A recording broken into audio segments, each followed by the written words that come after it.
देखो यहाँ पर भारत सरकार रेल मंत्रालय के द्वारा जो है रेलवे भर्ती बोर्ड केंद्रीय रोजगार रोजगार सूचना जो है पब्लिश की गई है 2024 के दौरान पब्लिश की गई। अब देखो इसको हम विस्तार से सोचना पड़ेंगे।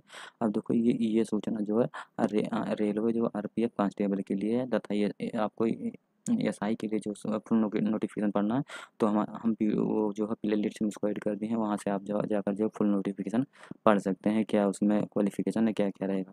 अब देखो ये कांस्टेबल में है, ये पब्लिश किया गया तो यहाँ पर देखो क्या दिया गया है कि रेलवे सुरक्षा बल और रेलवे सुरक्षा विशेष बल में जो कांस्टेबल कार्यकारी की भर्ती मतलब निकाली गई है, मतलब कांस्टेबल की भर्ती निकाली गई है। अब देखो यहाँ पर सूचना क्या दिया गया है सबसे पहले कि भारत सरकार रेल मंत्रालय के द्वारा जो है रेलवे भर्ती बोर्ड के द्वारा जो है केंद्रीय रोजगार सूचना संख्या इतना इतना इतना के तहत जो है रेलवे सुरक्षा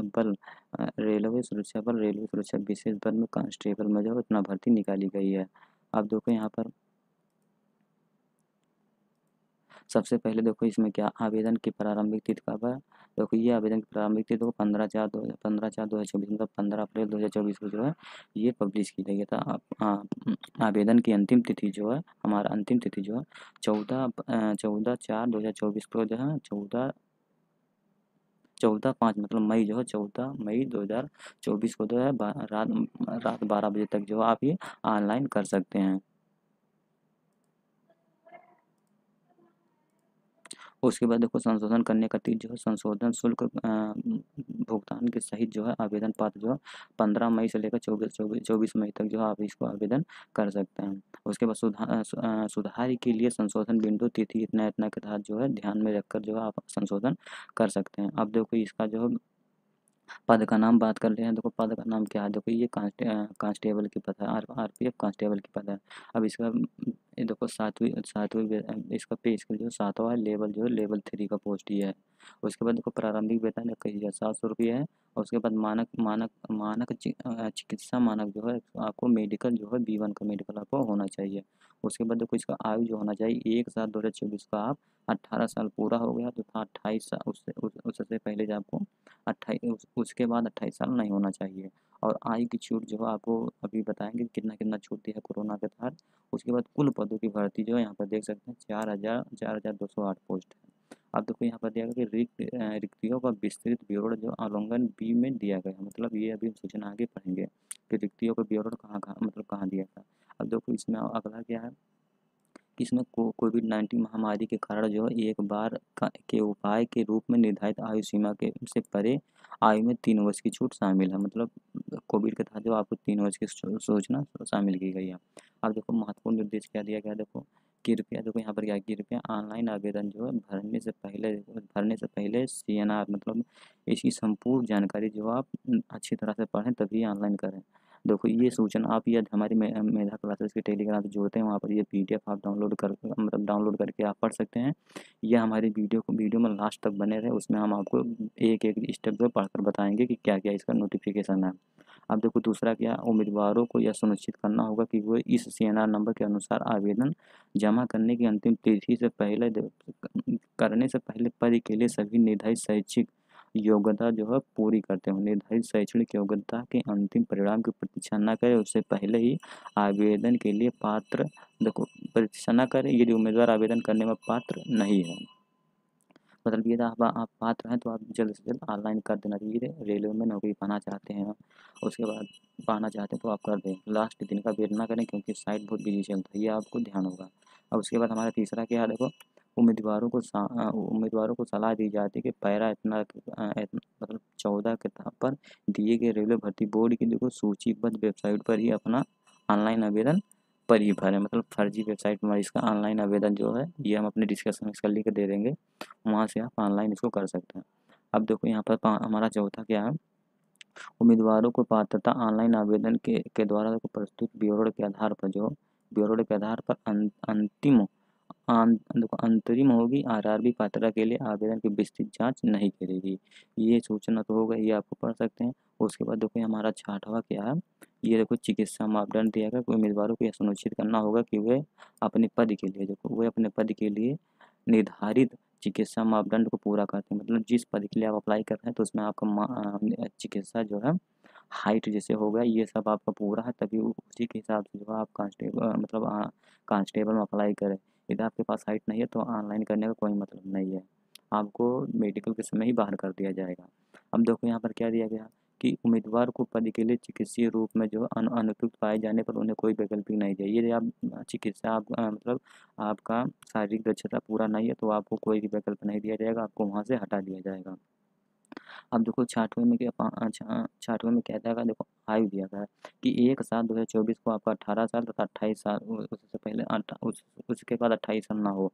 ये आयु मतलब कि 1/7/2024 1/7/2024 के बाद से पहले जो मतलब के बाद जो आपका 28 साल ना हो, मतलब ये उससे पहले आपका 28 साल है तो आपको नहीं लिया जाएगा। और उसके बाद छूट में जो रिएक्शन दिया मतलब दिया गया है, वो यदि आप उसका नियम फॉलो कर रहे हैं तो आपको जो है अप्लाई करने के लिए एलिजिबल होंगे। वो नियम छूट आपको लास्ट में हम बताएंगे, आप वीडियो में बने रहिएगा, हम एक एक नोटिफिकेशन आपको विस्तार से पढ़कर बताएंगे। अब देखो यहाँ पर क्या दिया गया, 9वें में क्या देगा, देखो ऑनलाइन आवेदन के दौरान उम्मीदवार को खाता मतलब इसमें दिया गया है कि आप देखो ऑनलाइन आवेदन का यदि पहले आरआरबी एनटीपीसी या आरआरबी एलपी में अप्लाई कर चुके, मतलब एनटीपीसी या आरआरबी टेक्नीशियन का भी फिलहाल वैकेंसी है, आरआरबी एएलपी का वैकेंसी है, यदि उसमें आप ऑनलाइन एक बार अपना अकाउंट बना लिए हैं तो आपको बार बार अकाउंट बनाने की ज़रूरत नहीं, आप वहाँ पर लॉगिन करिए, उसके बाद अपना आवेदन कर दीजिए। अब देखो यहाँ पर क्या दिया गया कि एक बार खाता बनाने के बाद खाता बनाए गए फार्म, ये आपको ध्यान रखना है कि एक बार यदि आप खाता बना लिए हैं तो उसमें जो मोबाइल नंबर तथा ईमेल आईडी जो है का विवरण जो है ये संशोधित नहीं किया जाएगा। तो ये आपको ध्यान देना है कि मोबाइल नंबर तथा ईमेल आईडी आपका संशोधित नहीं किया जाएगा। उसके बाद देखो 10वें नंबर क्या दिया गया कि ऑनलाइन आवेदन सभी प्रकार के पूर्व जमा करने के बाद ही कोई उम्मीदवार खाता बनाएं। मतलब आप आवेदन करने की जो जो कंडीशन है वो आपके पास पूर्ण है तभी आप जो खाता बनाएं। उसके बाद देखो यहाँ पर देखो ईमेल आईडी मोबाइल नंबर सहित भरे गए विवरण को छोड़कर किसी भी विवरण को संशोधित या मतलब बदला जा सकता है। देखो यहाँ पर दिया गया क्या कि ईमेल आईडी और मोबाइल नंबर सहित इन दोनों को छोड़कर और सभी जानकारी को आप जो संशोधित कर सकते हैं, वो भी आप 15 मई 2024 से 24/5/2024 तक जो है इसको संशोधित कर सकते हैं। और संशोधित करने के लिए आपको जो 250 रुपये आपको वो आपको देना पड़ेगा। ये जो है क्या दिया, गैर वापसी योग्य है, मतलब ये आपका वापस नहीं होगा। और उसके बाद देखो यह शुल्क भुगतान करके ऐसा कर सकते हैं। देखो खाता बनाए गए फॉर्म ईमेल आईडी और मोबाइल नंबर सहित में भरे गए विवरण को बदला नहीं जा सकता, मतलब जो आप रजिस्ट्रेशन करते हैं उसको बदला नहीं जाएगा। और बाकी जैसे फ़ोटो हो गया आपका, मेल से फीमेल हो गया और कोई करेक्शन हो गया, डेट ऑफ बर्थ भी बदला नहीं जाएगा। ये सब जो रजिस्ट्रेशन करते समय जो आपका खाता बनाया गया वो नहीं बदला जाएगा और बाकी सभी जो है संशोधित आप कर सकते हैं। अब देखो यहाँ पर परीक्षा का चरण क्या दिया गया है। अब देखो परीक्षा का चरण दिया है कि ये ऑनलाइन कंप्यूटर आधारित टेस्ट मतलब सीबीटी होगा। और सीबीटी में उन्हीं के प्रदर्शन के आधार पर पुरुष या महिला भूतपूर्व सैनिक के लिए प्रत्येक संवर्ग रिक्तियाँ जो है 10 गुना सीमित तक शारीरिक दक्षता परीक्षा पीटी शारीरिक मापन प्रशिक्षण और दस्तावेज सत्यापन के लिए उम्मीदवार को शॉर्ट लिस्ट किया जाएगा। मतलब सीबीटी 1 होगा, उसके बाद आपको 10 गुना पास किया जाएगा क्या किस के लिए, शारीरिक दक्षता मतलब मेडिकल के लिए, मेडिकल मतलब वही पीईटी के लिए, शारीरिक मापन करने के लिए तथा दस्तावेज डीबी मतलब आपका डीबी जो होता है उसके लिए आपको शॉर्ट लिस्ट किया जाएगा। अब उसके बाद देखो हमारा 13 नंबर की है, देखो इसमें नकारात्मक अंकन भी है। सीबीटी में नकारात्मक अंकन प्रत्येक गलत उत्तर के लिए आपको 1/3 अंक जो है काट लिए जाएंगे। मतलब ये आप एक क्वेश्चन गलत कर रहे हैं तो उसको 1/3 अंक काट ले रहे हैं। अभी हम इसमें विषय भी मतलब विस्तार से बताएंगे कौन कौन सा सब्जेक्ट आएगा, ये आप वीडियो में बने रहें। अभी तो हम ये आपका नोटिफिकेशन पढ़ रहे हैं, अभी हम विषय के बारे में भी आएंगे।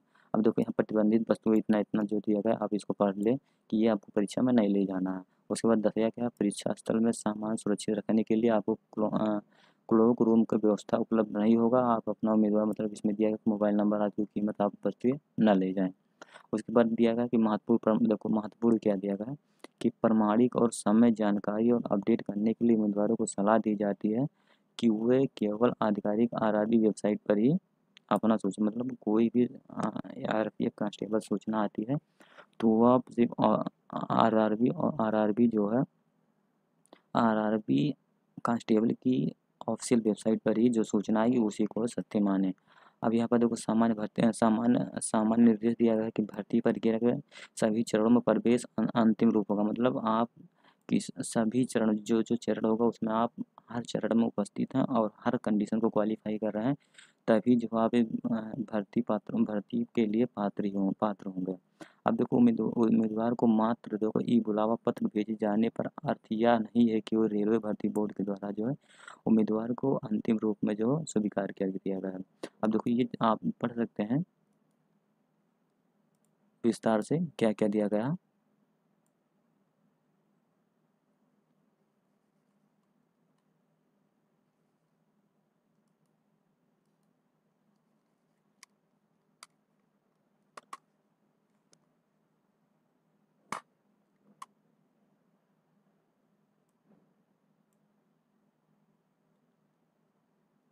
अब देखो पैराग्राफ 14 से आप पढ़ सकते हैं क्या क्या ये दिया गया।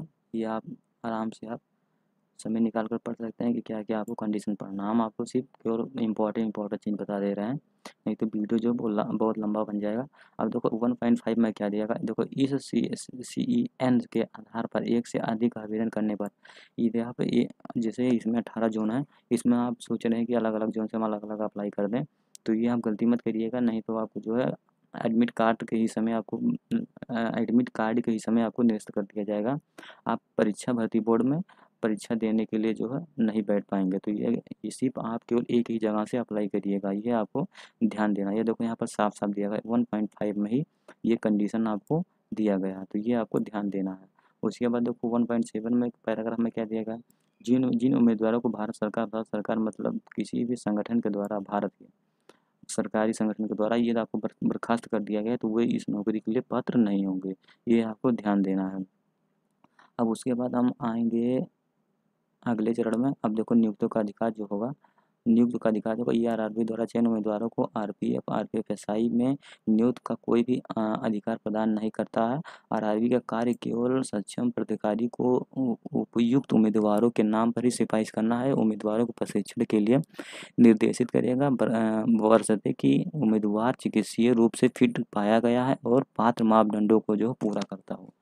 अर्थात इससे दिया गया है कि आप नियुक्त का अधिकार तभी होंगे जब आप सभी एग्ज़ाम प्रोसेस के सभी मापदंडों को पूरा करते हैं, तभी इस एग्ज़ाम के लिए एलिजिबल होंगे। अब उसके बाद देखो यहाँ पर क्या दिया गया है,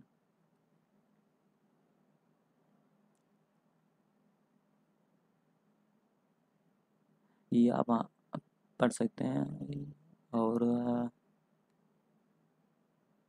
अब देखो यहाँ पर दिया गया क्या, अब अगला दिया गया कि 3.0 में दिया गया कि मेडिकल फिटनेस के मापदंड देखो DB के लिए बुलाए गए उम्मीदवार को रेलवे प्रशासन द्वारा आयोजित अपेक्षित मेडिकल फिटनेस टेस्ट पास करना होगा तथा देखो पास करना होगा, ताकि उन्हें सुनिश्चित किया जा सके कि वो जो है वही पद के लिए जुड़े कर्तव्यों को पूरा करने के लिए चिकित्सीय रूप से जो फिट है, तथा उम्मीदवार को जो रेलवे भर्ती बोर्ड जो है नियमावली RPF जो ISR मतलब कि निर्धारित चिकित्सीय श्रेणी B1 में अर्हता प्राप्त करना होगा।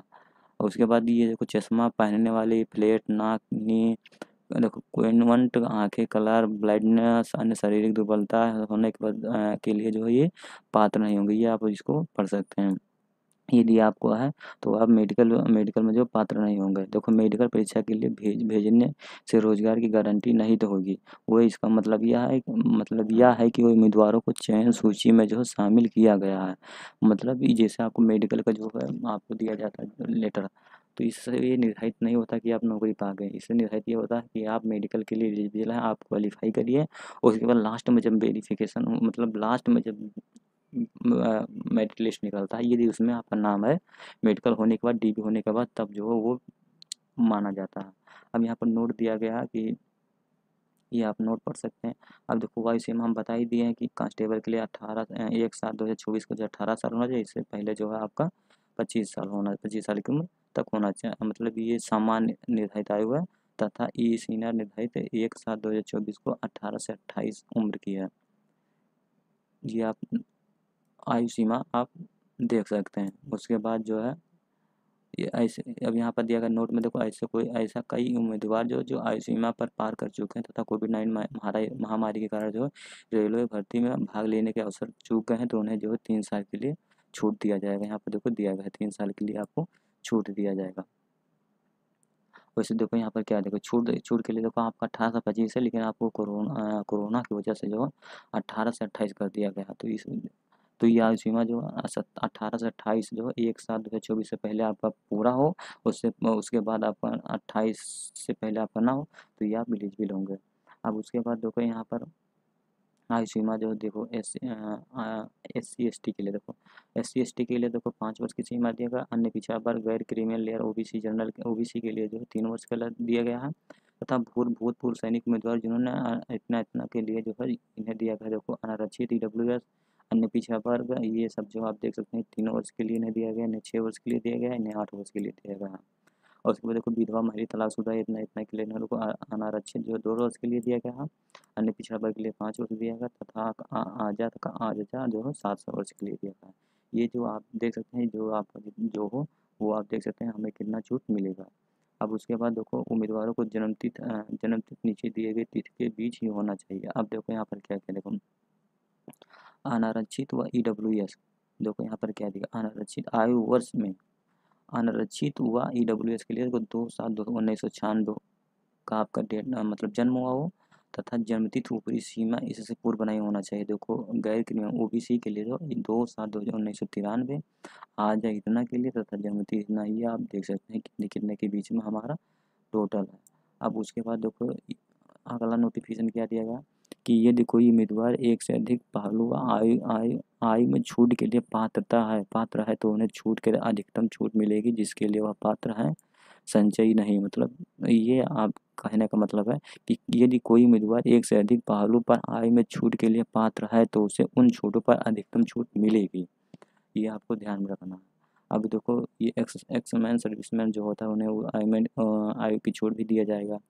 अब देखो ये सब हो गया, तो फिटनेस के लिए हो गया कि छूट कितना होगा। अब देखो यहाँ से हमारा चालू होगा परीक्षा शुल्क क्या लगेगा ऑनलाइन करते समय। देखो शैक्षणिक योग्यता क्या होना चाहिए, इसमें देखो आपको दिया गया क्या, कृपया पद के लिए निर्धारित योग्यता के लिए अनुलंघन ये देखें, ये अभी हम देखेंगे।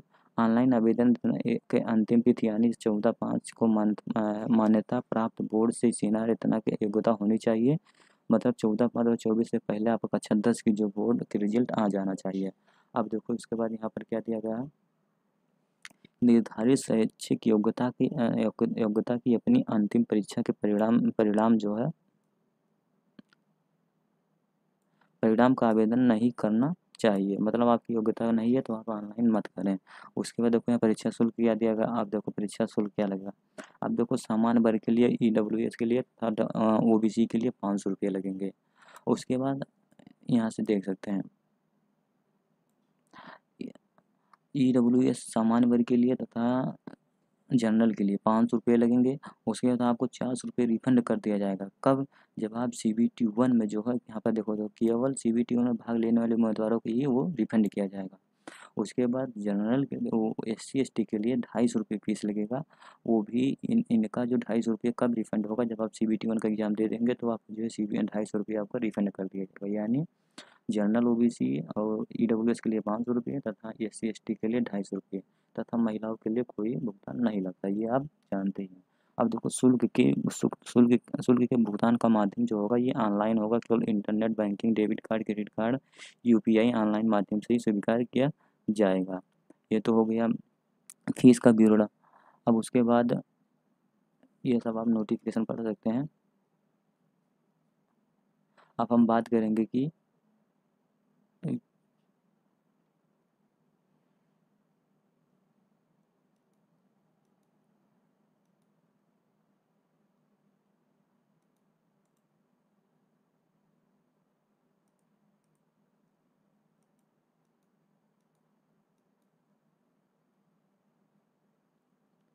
अब हम बात करेंगे विषय के बारे में, ये आप देख सकते हैं।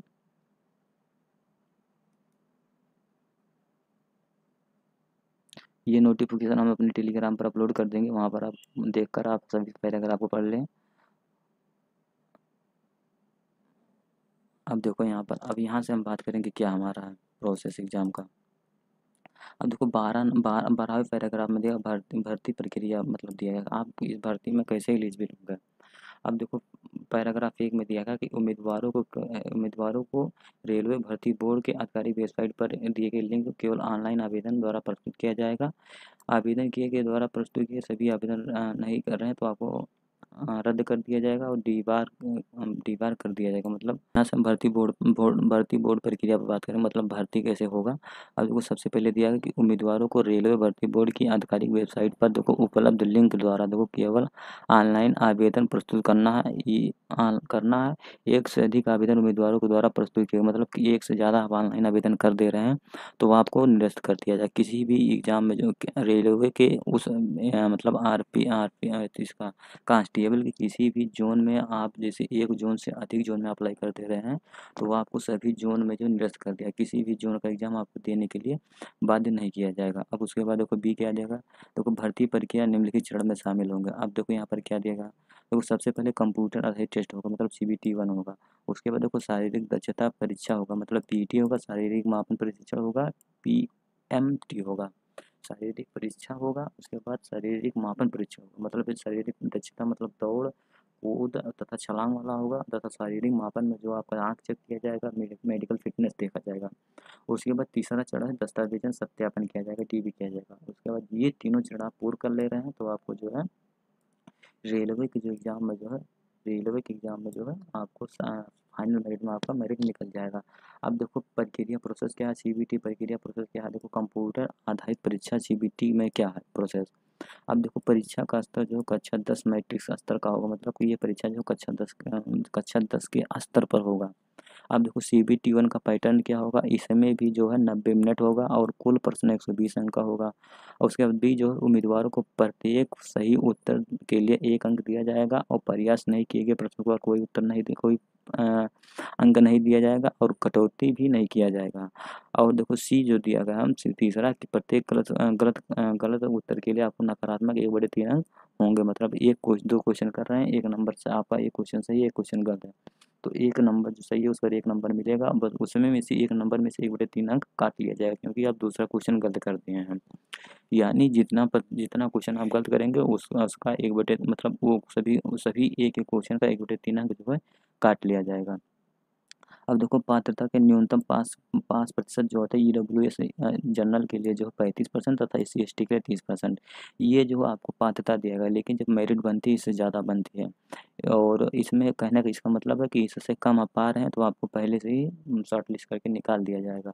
अब देखो यहाँ CBT में प्राप्त अंकों को इस भर्ती प्रक्रिया के आगे चरण के लिए उम्मीदवारों को शॉर्ट लिस्ट के लिए गिना जाएगा, मतलब 10 गुना आपको बुलाया जाएगा। अब देखो CBT 1 पाठ्यक्रम क्या है, देखो बहुविकल्पीय प्रश्न जो है बहुविकल्पीय उत्तर के साथ जो है वस्तुनिष्ठ प्रकार के होंगे और निम्नलिखित पाठ्यक्रम संबंधित विषय को कवर करने के लिए संभावना है।